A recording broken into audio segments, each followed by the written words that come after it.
Once again, Coach, how you doing? All right, thanks. Fourth quarter now. Cowboys trailing 26-7. First and goal from the 8th. Owens does hang on here. 6 catches, 98 yards, and a touchdown for him. Cowboys convert the two-pointer, 26-15. Romo settled down, and it's a new ball game. Later, fourth quarter, screen pass Romo never should have thrown. And Parcells platinum blonde getting grayer by the minute. Fred Robbins with the pick, second interception for Romo on the night. Fourth quarter, later, Cowboys down 29-15. Last chance for them to make something happen. Romo picked off by Kevin Dockery. You know, Justin Timberlake says he's bringing sexy back. Well, Dockery's bringing this pick back.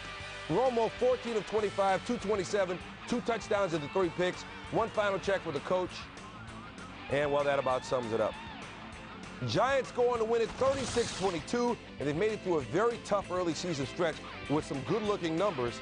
Giants 4-2 in the season, but now 3-0 in the NFC East, and they get their next 3 games at home. Just the opposite for the Cowboys. Their next 3 games are on the road, then a home date with the Colts, and now they have the added distraction of a full-tilt quarterback controversy to deal with and a very dissatisfied head coach.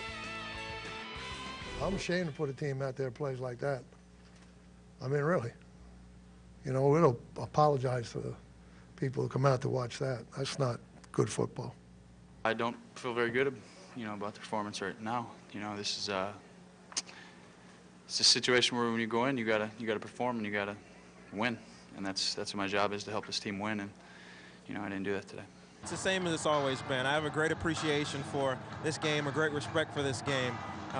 But my focus right now, as it has been all season, is to get this team to the Super Bowl. And so week after week, we stay strong, we do the little things, and hopefully get better week in and week out so that our dream and our goal can come true. I don't think we're totally out of it. It's not really how you start, it's how you finish. And I think the guys know on this team we have our work cut out for us, and we're looking forward to the challenge. Well, Monday night, Michael Strahan was ballin'. He tied Giants legend and Hall of Famer Lawrence Taylor for the most career sacks in team history. Strahan recorded 2 against the Cowboys. He had only 1 through the team's first 5 games. His total, Taylor's total, does not take into account the 9.5 he had in 1981 because sacks weren't made official until 1982.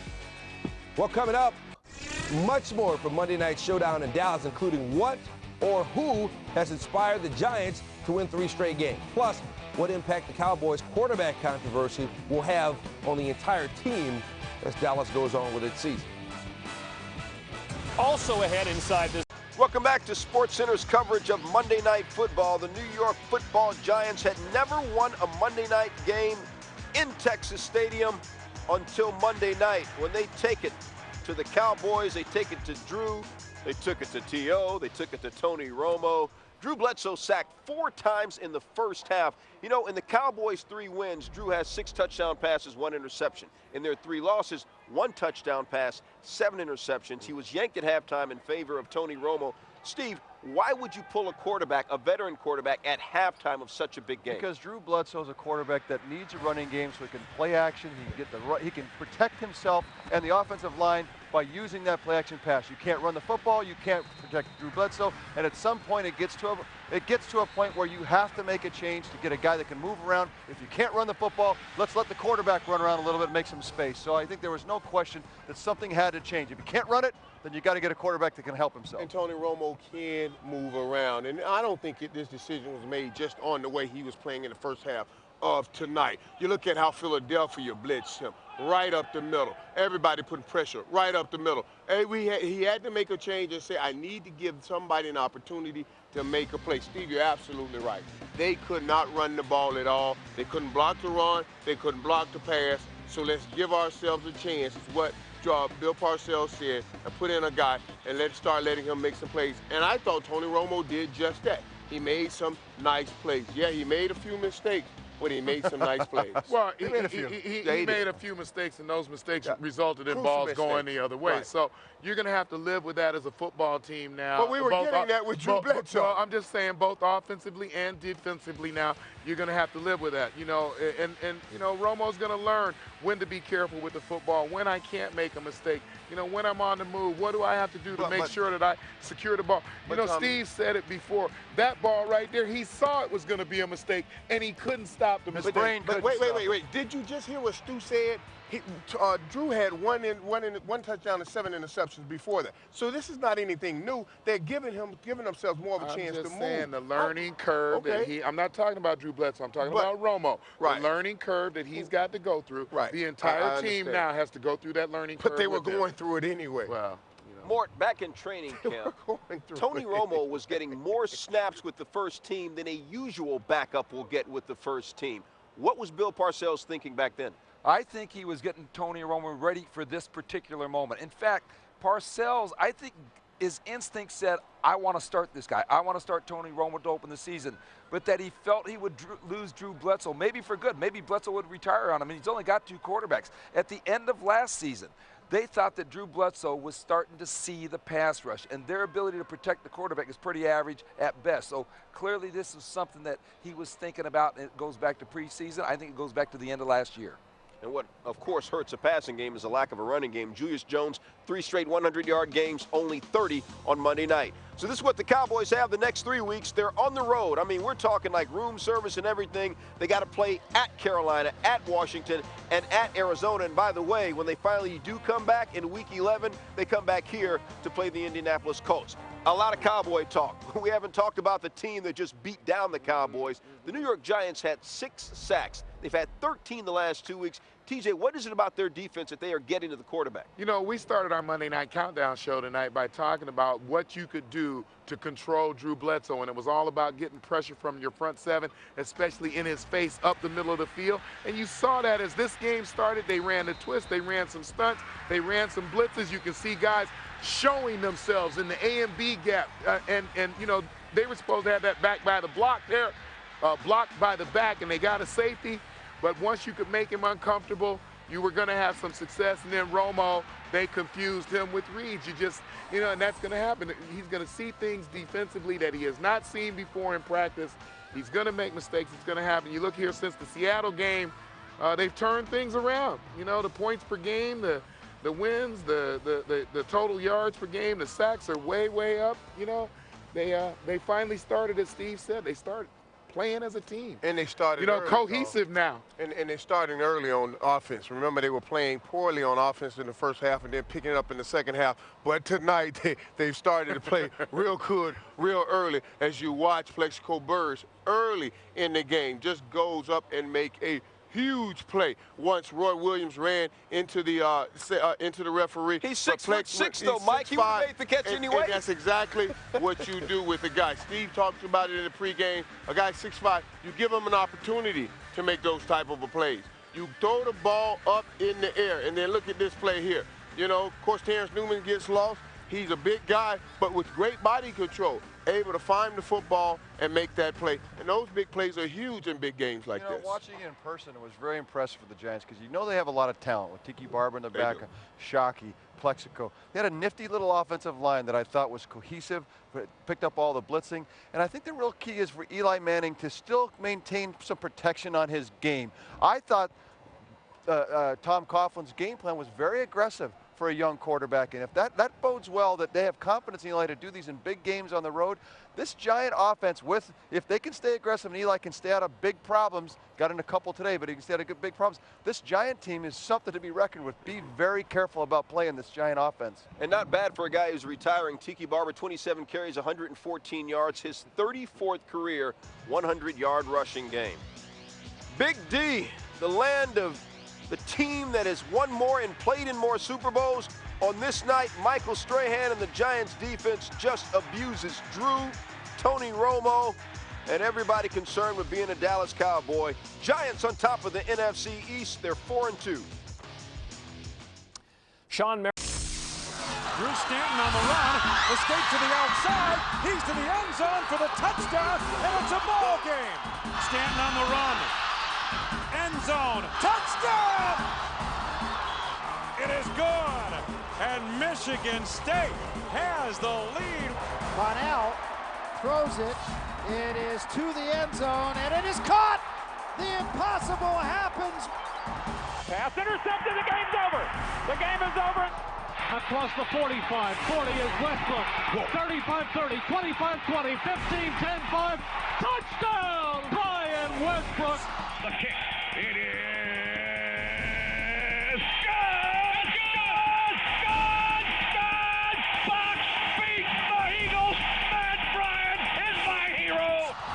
Hines' kick, high, flutters, good! He got it! A 53-yard field goal by Lawrence Tynes! Brady Quinn pump fakes, he rolls to the near side, throws it, it's caught by Samardzija, inside the 20, inside the 10, he's going in! Notre Dame has scored with 27 seconds left! The kick is up, and it is good! Sophomore walk-on Ryan Bader has given the Longhorns a 2-point lead. Delhomme to throw. Stepping up, throwing back in the end zone, and picked off in the end zone! Cincinnati has the football! Snap, spot, kick is away. Atlanta wins. Narrowing down this past weekend's amazing array of fantastic finishes in college and pro football. Which football game from this weekend had the best finish? That would have been my vote.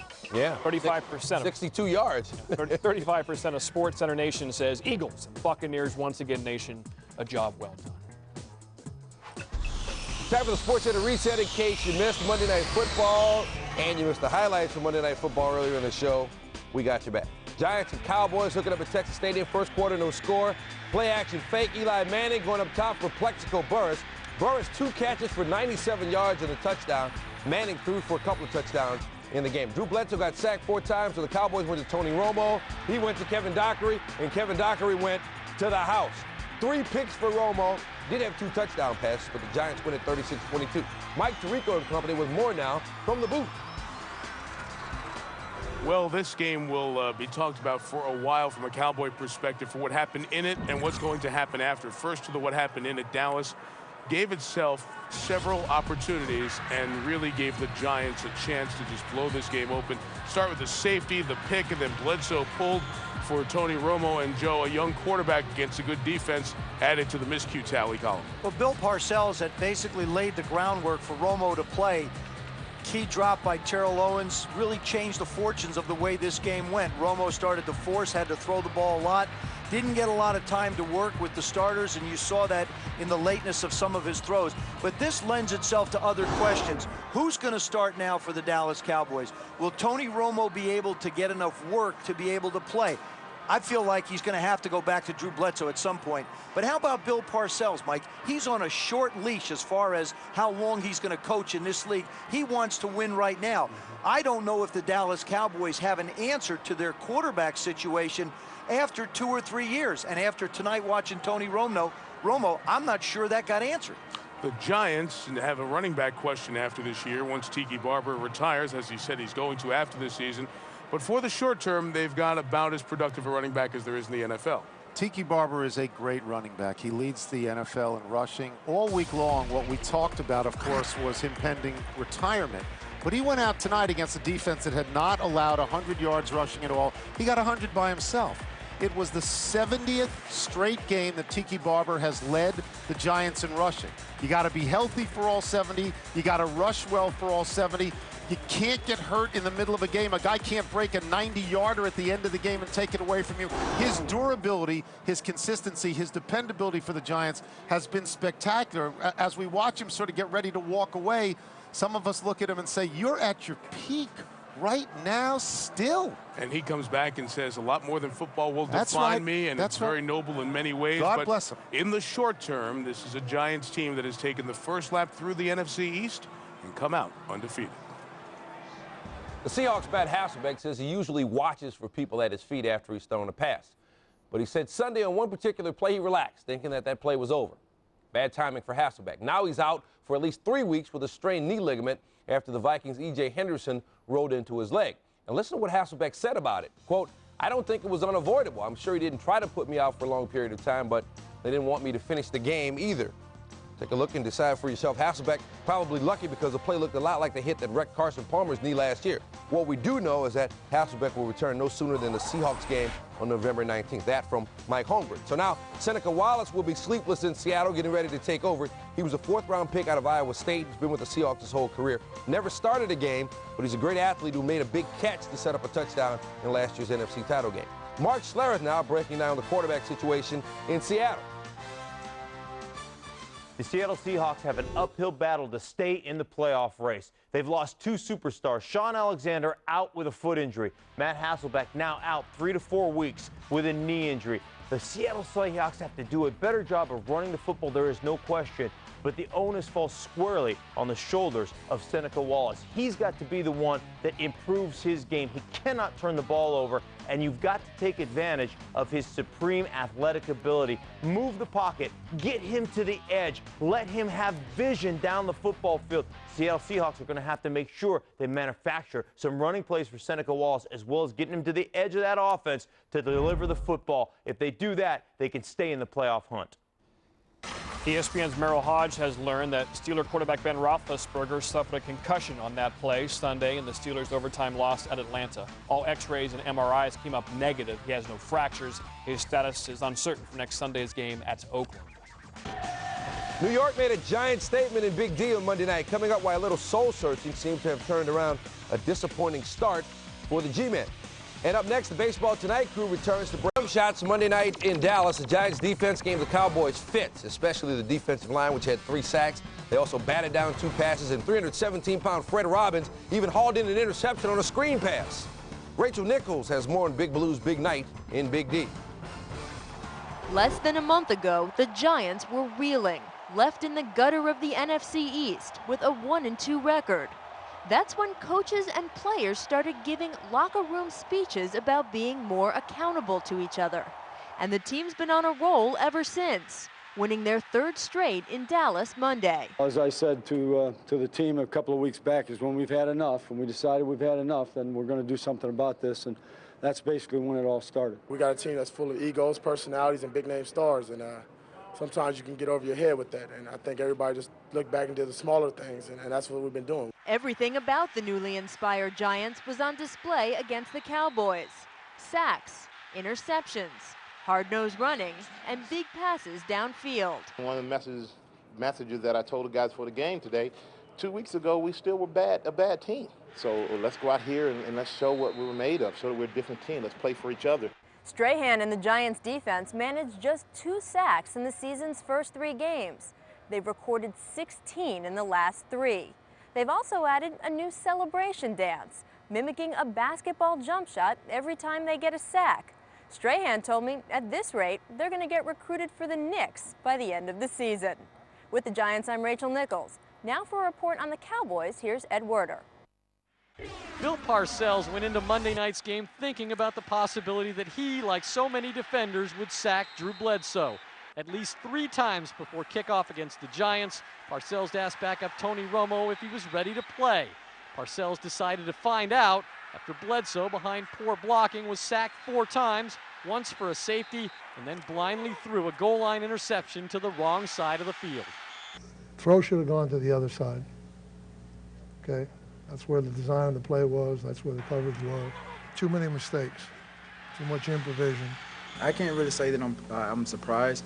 I think coming in at halftime, we just I was expecting the usual, coming in, making some halftime adjustments, and like I said, the coaches made that decision. That's what we have to do. We have to ride with whoever's back there. Even with Romo's mobility, he and Bledsoe were sacked a combined 6 times and threw 4 interceptions between them. I don't feel very good, about the performance right now. This is it's a situation where when you go in, you gotta perform and you gotta win, and that's what my job is, to help this team win. And I didn't do that today. I'm ashamed to put a team out there that plays like that. I mean, really. We'll apologize to the people who come out to watch that. That's not good football. In the Cowboys locker room, Jerry Jones searched the training room and the showers looking for Bledsoe, to no avail. The quarterback left without comment. As for Parcells, he declined to say whether Romo would start Sunday at Carolina as the Cowboys begin a 3-game road trip.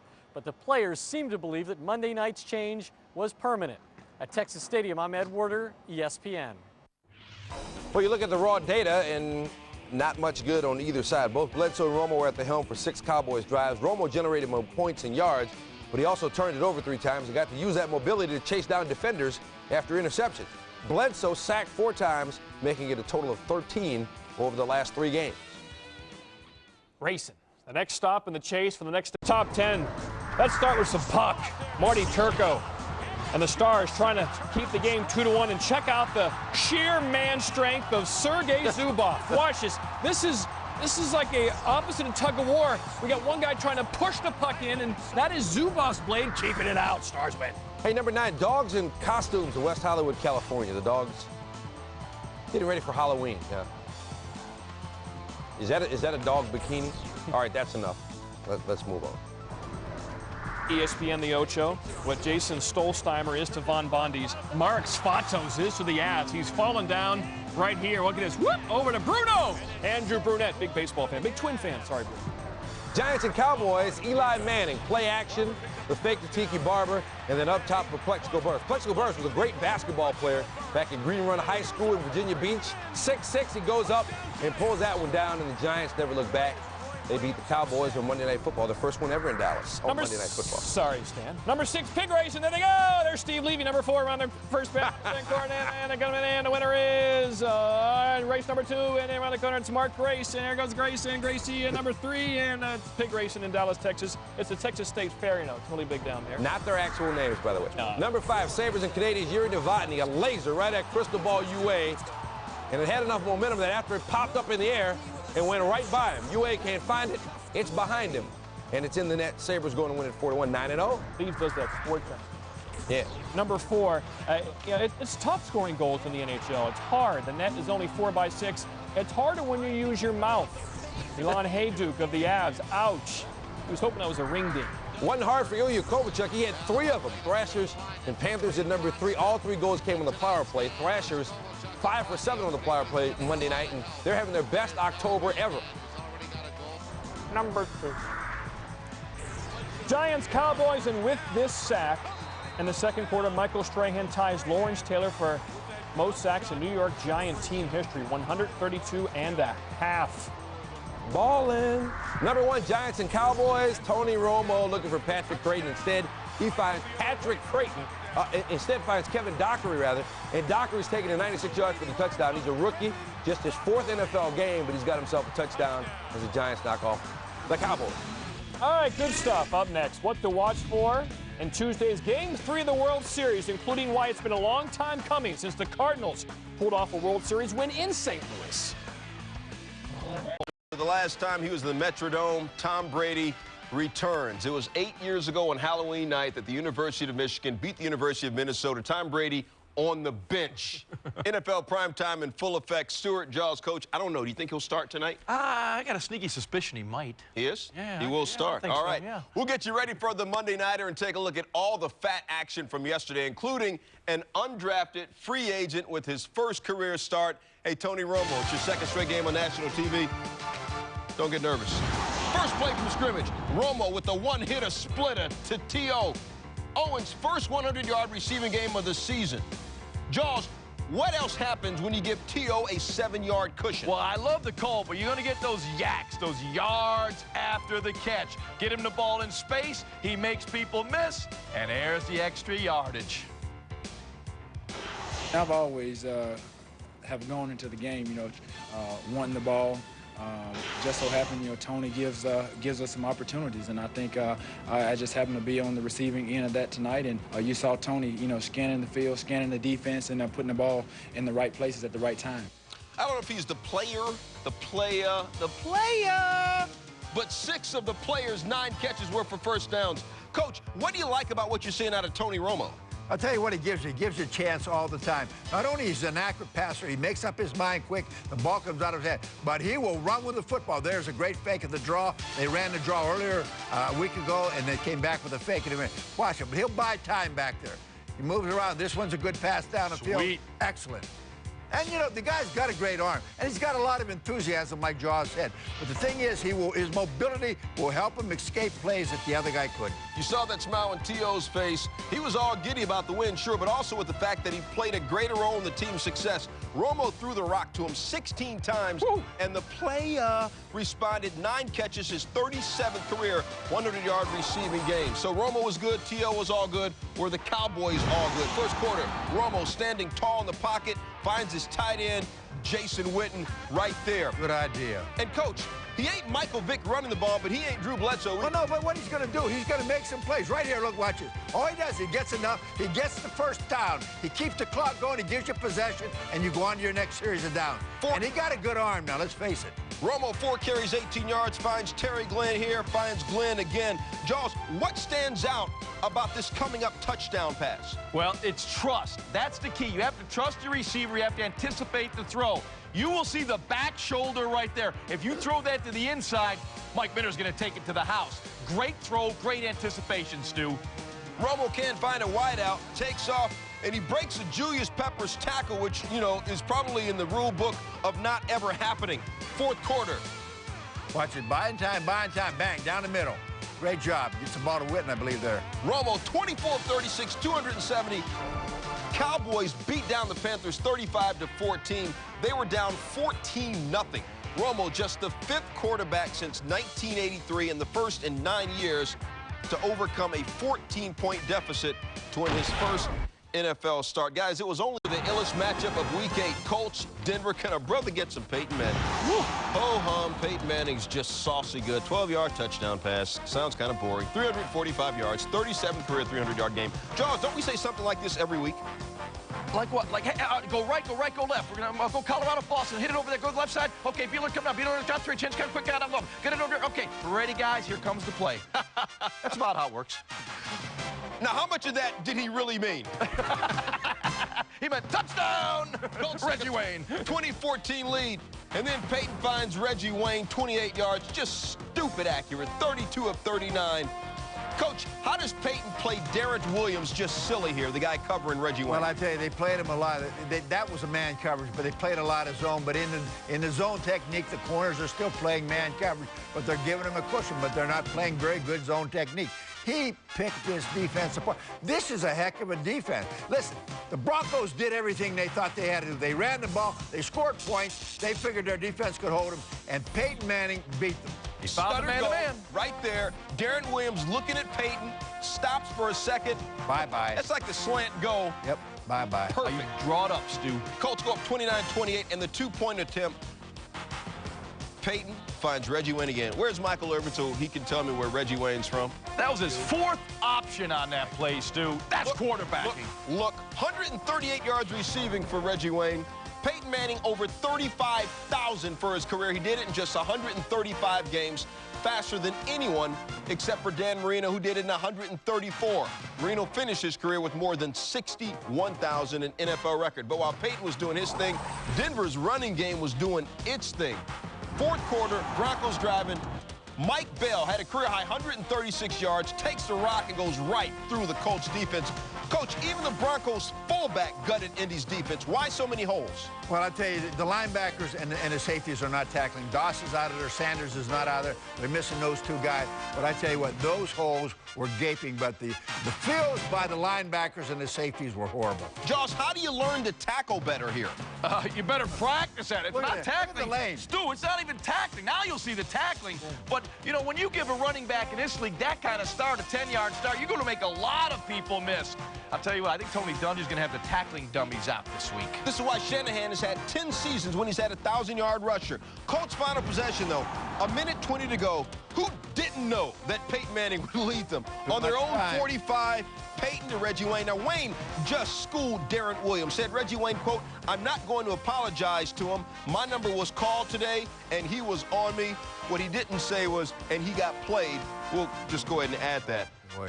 Beat the blitz right there. One-on-one coach on the outside. They'll beat it all day. There's another. Fire X coach. Man-to-man on the outside. And they from brought there, Adam Vinatieri. Now, can you hit it any more perfect than this? That would be good even in the Arena Football League. He won $1 million. I mean, a lot of times people say it split the upright. That literally split the upright.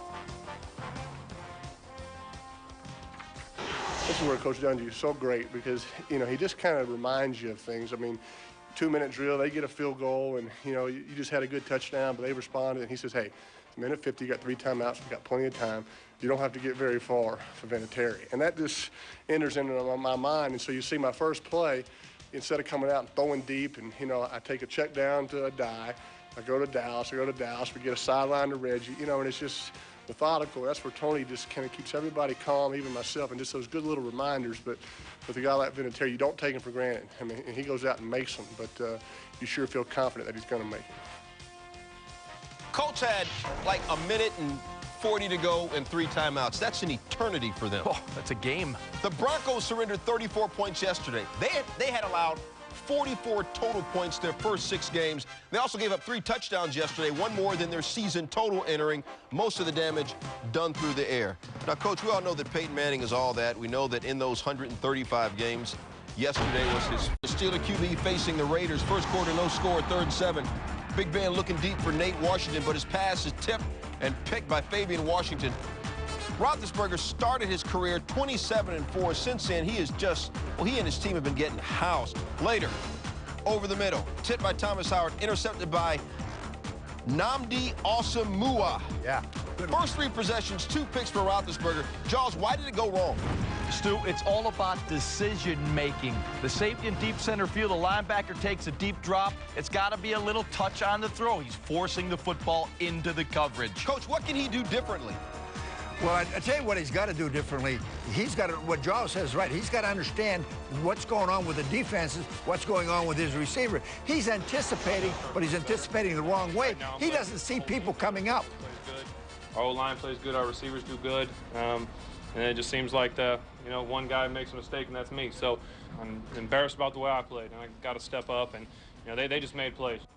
Chris Carr took it 100 yards for the score. Hey, yo, the Raiders as a team had only 5 interceptions all last year. They had 4 alone yesterday, and this big 4th down stop to seal the game. Oaktown beats the world champions 20-13. Seahawks and Chiefs. Seneca Wallace, first NFL start. First quarter, Seattle, 3rd and long. Seneca, good pocket presence. Takes the hit, but gets it away to Daryl Jackson, who makes the grab. Great Seneca, play. 15 of 30, 198. But, Coach, how did he surprise you? Seneca Wallace is a good football player. It doesn't matter with the way he's playing. Watch this. He's finding his receivers. He can throw the ball deep. He gave a great pump fake there. Got Jackson for the touchdown. Here's the problem with Seattle right now. It's their defense. It's not their offense. I know they miss Hasselbeck. I know they miss Alexander, but it's their defense. Seneca here decides to go to Max Strong in the flat. Strong tackled well short of the first down. Bad decision by Wallace to end the game. Bad decision, Stu. You got to at least get beyond the first down marker. Maybe the bad decision was not tying Larry Johnson up before the game and hiding him in the locker room, because he's a beast. Young stud is a beast. 1,750 yards this year. Jaws, how is he getting better? Well, the one thing he does, Stu, you can see he gets his shoulder square to the line of scrimmage, and he follows the block. That's the key, setting up the block. You saw Tony Gonzalez come on his trap pull, and LJ let him kick out before he hit the hole. He gets hit 5 yards in the backfield and then just, schooling kids. He accelerates so fast after he stops. It's unbelievable. 155 yards rushing, and not one. Watch this. Not 2. Thump. Not thump. Bang. Hey, y'all need to get out my way so I can score 4 touchdowns and go on home. 155 yards, 4 touchdowns. Chiefs win at 35-28. We haven't even reached November yet. And check this out. Last year's Super Bowl participants have already matched their loss totals for all of 2005. While the Steelers have the Broncos next week, Seahawks face the Raiders on ESPN's Monday Night Football. We'll be there in Seattle. Mike Holmgren has already ruled Sean Alexander out of the game. Reggie Bush injured his left ankle late in yesterday's game against the Ravens. Head coach Sean Payton said today Bush is in good shape with treatment and will get a better handle on it Wednesday. Heisman Trophy winner said yesterday he expects to play this Sunday against the Bucs. Ravens coach Brian Billick fired his offensive coordinator, called his own plays against the 5-1 Saints. Early he called goose or wedge up the middle or wedge right or wedge left. It just means wrong. Stig McNair, take it in the house for yourself. Now, Josh, how is Billick's play calling different than Jim Fossil's? Real simple. He accentuated the running game. They cut down the volume of the offense. You accentuate the running game, it opens up plays like this to Todd Heap off the play-action passing game, Stu. McNair, 17 of 23, 159 yards. Not great numbers, but successful. Here looking for Todd Heap, one of the best young tight ends in the game. Great throw. Weaved it through like 14 people. The same 14 Denver should have had him. Hey, Jamal Lewis, 29 career 100-yard games, but none this year until yesterday. Coach, why did he break out? 31 carries. That's why he broke up 109 yards. 31 carry, average out to 3.2 per carry. Nothing great, but consistent pounding of the football on the defense. Then you get that defense on their heels, and you don't let them do what they want to do. In their first week with Brian Billick calling the plays, the Ravens had just 21 more yards than their season average. But, the distribution was mad different. Greater emphasis on the run with Jamal Lewis carrying the rock, as Coach just said. His 31 carries, 22 more than he did in the Ravens' final game with Jim Faso as O-coordinator. Now, that's the Ravens' offense. You know how the Ravens' defense gets down. First quarter, Drew Brees hands off to Reggie Bush, and Jerome Sapp just knocks the ball loose. Bush's second career fumble. And then later, Reggie's idol, LaDainian Tomlinson, has 5 career touchdown passes as a running back. Jaws, why isn't this Reggie's first? Well, he shouldn't have thrown the football. The defense read the play. Take it and take a positive play. Never take a negative play by just throwing it up for grabs. Reggie wasn't the only one throwing picks. Coach, Drew Brees doesn't throw a lot of interceptions. Why did he throw 3 yesterday? Well, this one bounced off the receiver's hands. There's nothing you can do about it. Bounced right off the Steckler's hands. Let me say this. The pressure, I don't care who you are as a quarterback, pressure, if you're Peyton Manning or anybody, you're going to make mistakes with the football. You're trying to force it into a situation you can't force it in. They took 2 interceptions back for touchdown. Pretty good. Both of them rookies, Ronnie Prude and DeJuan Landry, and both of them Louisiana natives, as a matter of fact. Hey, couple of New England Patriot veterans. Ocho Cinco, a.k.a. Chad Johnson, and the Bengals against Duo Uno, D'Angelo Hall and the Falcons. Oh, thanks, Carson. There we go. We wouldn't have known who that was. Carson to Ocho Cinco. I ain't gonna say nothing, but that ain't right. 3 straight years, Chad Johnson's led the AFC in receiving yards. That's a touchdown, and aye, Papi, I did not know you could do it like that. And then 3:49 left in the fourth. Chad deep to Chris Henry. Johnson, Palmer, 24 of 36, 266. Good sounding numbers, Jaws, but why isn't it as good as it could have been? Stu, he left some plays on the field. A number of times this game, like here, Atlanta came with the blitz. He did not get the ball out in time to his wide receiver, a chance for a big play. There were a number of opportunities in the game where he had opportunities down the field, missed the wide receivers. What I did notice, a lot of people around Carson Palmer's legs. Right here, you see the pressure, not able to get rid of the football. He's got the processing information quicker, get the football out. Teams are coming out with a high percentage of blitz against Palmer, forcing him to feel the pressure. He may not be fully recovered from that very serious knee injury of a year ago, and he's feeling that pressure. Coach, what do you say to a QB who has good numbers, but at times is looking shaky? Well, then I go into my coaching staff and I say, Coach, we got a guy named Rudy Johnson who ran the ball 13 times in this game. He's a 1,400-yard rusher the last 2 years. Get him the football. Hey, Coach says it, and there you... Coach, did you do this full screen? Hey, listen, I'm good. Coach, he's a researcher. I'm a big stat guy. Coach scared me. Carson's numbers are similar, but they can't run the ball like they did last season. Large drop-offs in yards per game and yards per carry. And after the game, Rudy Johnson was even saying, hey, I need to run the rock a little bit more. Ocho Cinco is nice, but give it up for Siete of the Dirty 7. As everybody watching ESPN Deportes knows, that's number 7. Michael Vick was just righteous. 20 of 28, 291 yards. But Jaws, how has he looked different? He was majestic, Stu. And this is just a beautiful throw over the corner before the safety can get their nice touch. Watch this. They run the stretch run. No, they don't. It's going to be the pass. Look at Vick. Set up. Great trust in the wide receiver, back shoulder to Michael Jenkins. He's beginning to feel it. You see the play action fake. Sets up nicely in the pocket. Good cradle. Sticks that throw into Mike Ditka. Oh, no! It's Algie Crumpler, the tight end. Coach, what a beautiful throw and catch. You're black. He's changing all the time. I love this. Now, off the play action fake. You know what? Pressure. Got to get out of there. That's what Michael can still do. Take the running opportunities when they present himself, but play quarterback first. Here the bootleg. Gets on the perimeter. Oh, no chance. One-on-one with Michael Vick. It's going to be a first down. He will embarrass everyone. Jaws, one of his critics has been he throws the ball too hard. How is he working? You know, he's calm right now because he's being protected, Stu. Watch this right here. He's calm in the pocket. Now, No one's breaking open. He sees the lane. He breaks in the pocket. Normally, the old Vic would run right here, but he settles down and throws to Michael Jenkins. And it's a pretty throw. Watch this, Stu. You be Michael Jenkins right here. You're going to run the O-cut. The ball does not come out on time.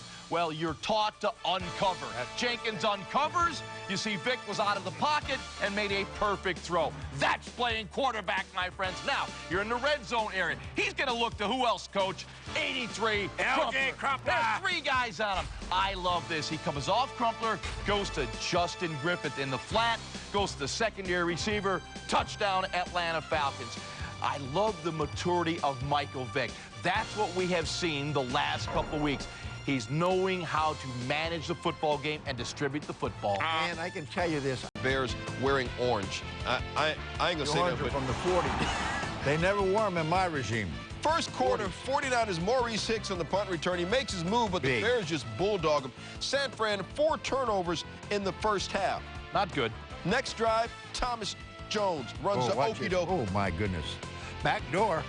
23 carries, 111 yards. Now later, a national publication just rated Brian Urlacher second most overrated player in the league. Coach, What? do you agree? Absolutely insane. And the players in the league who said it are insane. They're fools. Believe me, this guy is the best middle linebacker in football. How do you really feel, Coach? Tell us how you really feel. Rex Grossman getting his hook on with Muhsin Muhammad. Muhsin's 10th career touchdown against the Niners. And then, Jaws, what in particular makes the Bears' defense so ridiculous? Swarming to the football. Athleticism. Lovey teaches them guys. Ron Rivera, the D coordinator. 11 hats on the football. The Bears' 41-0 halftime lead, the second biggest first-half lead in league history. They end up winning 41-10. So the Bears have outscored their opponents 221-69. The 152-point margin, third largest through 7 games in the NFL since 1950. Only the 66 Boys and the 61 Packers had more. But here's what awaits Chicago in November. They have a visit from the 1-6 Dolphins on Sunday. Okay, then they take up residence on the I-95 corridor, exit 16W, consecutive trips to Giant Stadium before ending that stretch with a visit to Foxborough in Week 11. Rams charges. First of all, LaDainian filthy good. It ought to be against the law. Second, still awaiting his appeal, Sean Merriman is just a beast. Coach, Merriman had 3 sacks. How is he unlike anybody else in the league? Well, he's got speed, he's got power, he's got quickness, and I tell you what, he's got a lot of enthusiasm. Watch this guy. He goes crazy after he makes a sack. I tell you, well, if I did that, I'd be tired. I'd be in bed for a week. Watch this guy. It's power, strength, pushes through Barrett, a #1 draft pick, makes the sack, then he gets up. And goes crazy. I tell you what, he scared me. Look at this. Coach, you scared me on the set. Oh, my goodness. Coach, you might pull a groin if you try. I did. Hey, LaDainian Tomlinson leads the NFL with 11 touchdowns. Watch this. This is crazy. Did you see that straight arm? There's a dude named Oshimago Atagwe who's looking for his head, Jaws. How did it work? We call OJ Atagwe just in case, too. But watch him right there. Just take it upside the head, knock the helmet off. Oh, LaDainian right to the house, right through anyone in his way. Now, Atagwe tried to return the favor later. After a 51-yard run, he brings LT down with his face mask. I guess that's returning the favor. But, you know, LT's like, yo, why don't you go chew in my season-high 183 yards and tell me what it tastes like. Then he catches it out of the backfield. Oh, yeah, put a linebacker on. That'll work. Or chew on that. 3 touchdowns. Chargers win it 38-24. So, LaDainian Tomlinson and Larry Johnson, LT, LJ, off the hook Sunday. Combined 338 yards on the ground, 421 yards from scrimmage, 7 touchdowns. Tomlinson now leads the AFC in rushing. Johnson just 12 yards behind him. Jags and Eagles. Eagles came into the game tops in the league, 417 yards. They didn't get close to 417. McNabb sacked by Bobby McCray and John Henderson on this play. And then, Coach, how much time does Donovan have to throw in this next one? Count for him. Let's all count. Well, I have a guy next to me. We get 6 seconds, but here the guy next to me said it was windy. It was Windy's the name of a song. There's nobody open. Stu, answer the question. How long did he have? 6 seconds. All right, thank you. I thought he had like 7, but it was windy, and wind always affects the pass rush. Really? Yeah. Jaws. Slowed the pass I rush have no down. idea how you got that. Hey, that one just dropped. Then McNabb into double coverage, almost picked off. Jaws, I mean, I don't get it. What's wrong with him? How's it Just a little bit out of sync. I'm not kidding. It's windy. You know, the ball floats when it's windy. That time they dropped the lineman back in coverage. I think the wind blew the lineman back into coverage, by the way. Before the last drive, the Eagles only had 164 total yards. Oh, boy. My bad. See what? Oh, boy. What had happened? Windy. Donovan was averaging better than 307 yards passing per game entering Sunday. Only had about half of that. Since the TO game, his pass rating has declined each of the last 3 weeks. But with Byron Leftwich out, Jacksonville's running game did work, including Byron's backup, David Garrard, East Carolina on the stroll. Of Jacksonville's 285 yards, 209 came on the ground. This is what Garrard can do. Next play, Fred Taylor can do something. Wow. 40th career 100-yard rushing game. Jaws, why were the holes so big? Well, the tackles of the Eagles just got pushed back into the linebackers. Fred Taylor wasn't touched till about the 1-yard line. The Jags' offensive line dominated the Eagles' interior, the defensive line. You see the double team inside, 3-on-2. Linebackers got to fill the hole. McCoy does not fill the hole. He gets knocked out of the play. And watch Fred Taylor. Not a hand on him till the 1-yard line. That was an outstanding job by the Jags' O-line. Eagles on a bye. What did Andy Reid tell his team, Coach? I'll take a week off. He gave a week off. Don't come back for a week. Now, I don't know if that's ever happened to a coach is still coaching, but I don't know. Eagles were flying high after beating T.O. and the boys in October 8th. Since then, 0-3. Donovan's play is leveled off. Also of note, they have just 3 sacks in their last 3 games after averaging nearly 5 during their 4-1 start. They'll be fine, Stu. Tiki Barber lost to his brother Rondé Barber. Actually, not long lost, but it could be the last time they... A lot of men kissing each other in this show. Hey, those guys were fine. Hey, Jaws, guess what? It was windy. No. It was windy. Jeremy Shockey's still mad at his coach. He walked up and blew his hat off.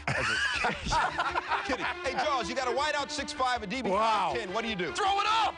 What a great catch. Throw it up! But it was Harold windy. Carmichael, same number. That's what I used to do. Catch. Plaxico Burress over Rondé Barber. Giants up 7-zip. And then, Coach, what happens? And they've got 3 defensive starters out. These guys are good. You know why they're good? Because they're playing with tremendous confidence and they're putting pressure on the quarterback. Oh, see, nonetheless, a bad offense. I was trying to get you to say the guy's name and made the sack. Really. I can't do that. Come on, Matthias Kiwanuka. Cadillac Williams in 4th and 1 gets stuffed short of the first down. I like this kid, this quarterback, but he's going to get killed. Yeah, you like him except for that play. Throw it to the guy in your color jersey, Coach. Bucks only 2 for 16 on 3rd down. They get run by the Giants 17-3. Primetime performance, Jaws, who you got?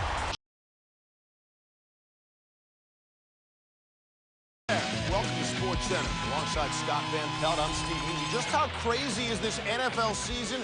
Let's just say the 49ers actually have more wins than, say, the Steelers. And Peyton Manning, Tom Brady, and Joe Montana all threw touchdown passes on the same day. Well, we'll explain. Manning and Brady were sharing the same field in a Sunday night game that could go a long way in determining who has home field in January. You know, the Colts want to avoid a trip back here when the snow is falling.